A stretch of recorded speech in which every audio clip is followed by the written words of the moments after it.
Okay guys, आज है part 3 about what is crypto currency. ठीक है, इस वीडियो के अंदर हम क्रिप्टो करेंसी की कुछ बेसिक टर्म्स को समझेंगे ताकि हमें समझ आ जाए कि अक्सर कोई टर्म यूज होती है जब आप किसी इन्फ्लुएंसर को, किसी मेंटोर को सुनते हैं, तो वो कोई टर्म्स यूज करते हैं और आपको समझ ही नहीं आ रही होती कि ये क्या चीज है। ठीक है, जब तक आपको उसकी बेसिक नहीं पता होगी तो कैसे समझेंगे कि वो क्या बोल रहा है। ठीक है, तो जिन बच्चों को याद नहीं रहता वो किसी नोटपैड पे, पेन पेंसिल पे लिख लें, और जिन्हें याद रहता है उनके लिए सिर्फ देखना ही काफी है।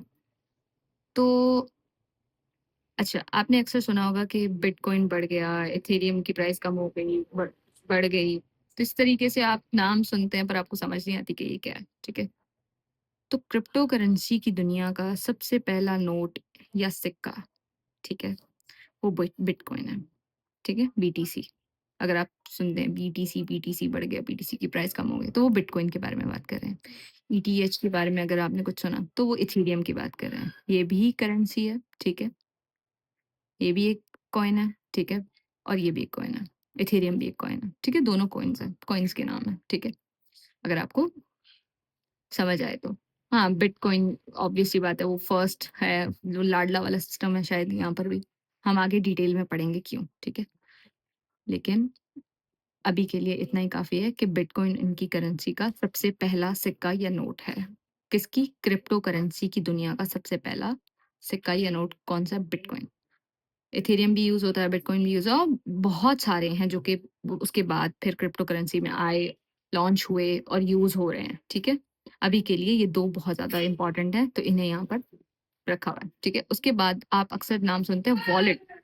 वॉलेट वॉलेट करते हैं सब। ठीक है, और आपको समझ नहीं आती वॉलेट क्या है। ठीक है, वॉलेट बेसिकली अगर आपने कहीं एचबीएल में, मीज़ान बैंक में, कहीं पर भी आपने यूबीएल में अकाउंट खुलवाया है। ठीक है, तो जब आप अकाउंट खुलवाते हैं तो अक्सर अब जो है वो ऐप्स भी हैं, यूबीएल, एचबीएल, मीज़ान, अलाइड बैंक, इनकी ऐप्स भी हैं। उनके अंदर आपको दिख रहा होता है कि आपके अकाउंट के अंदर कितने पैसे पड़े हैं।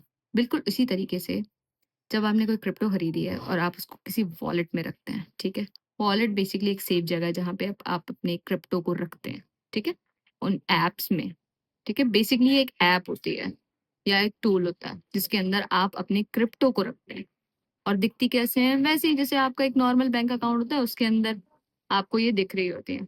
ऑल्दो ऑल्दो ये बहुत ज्यादा रिस्की भी कह सकते हैं इसे, और क्योंकि इनके कुछ कीज होते हैं जो कि अब आपके लिए इंपॉर्टेंट होती हैं। ये लॉन्ग टर्म की बातें हम बाद में डिस्कस करेंगे। तो वॉलेट क्या होता है? ऐप होती है या टूल होता है। ठीक है, जिसके अंदर हम क्या करते हैं? अपनी